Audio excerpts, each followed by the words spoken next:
you're touching nothing. You're manipulating an electromagnetic field.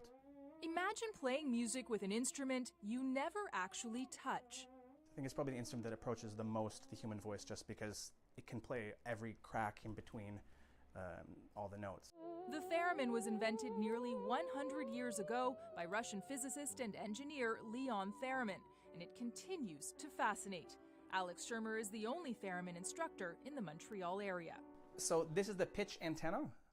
This is what generates the electromagnetic field that I use principally to get the pitches. So as I get closer, it gets higher. As I'm further away, it's lower.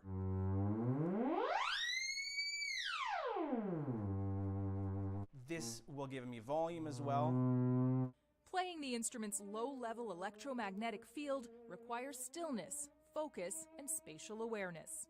I need to eliminate as many variables as possible, because if I get very expressive, I can move a lot. So even if my hand is still, I could end up 2 octaves higher than I want to be.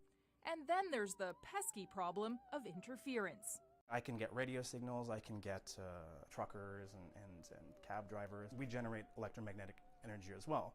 So that energy reacts to the theremin. So when you're in a bad mood, when you have doubt, it doesn't work as well. Leon Theremin was working on developing a proximity sensor when he came up with the theremin. He moved to America, where RCA began to manufacture it. Many thought it would become a household name, but in 1938, Theremin returned to Russia abruptly, and his instrument lost momentum. Some claim he fled, but others believe he was kidnapped by Soviets and had possibly been a spy. What really drew me to the theremin was this experience I had hearing the theremin on the radio one night. I thought I was hearing a soprano sing an aria.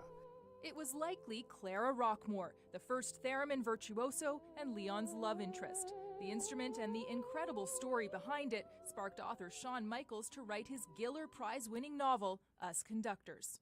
Ironically, some of the theremin's most famous appearances aren't actually theremins.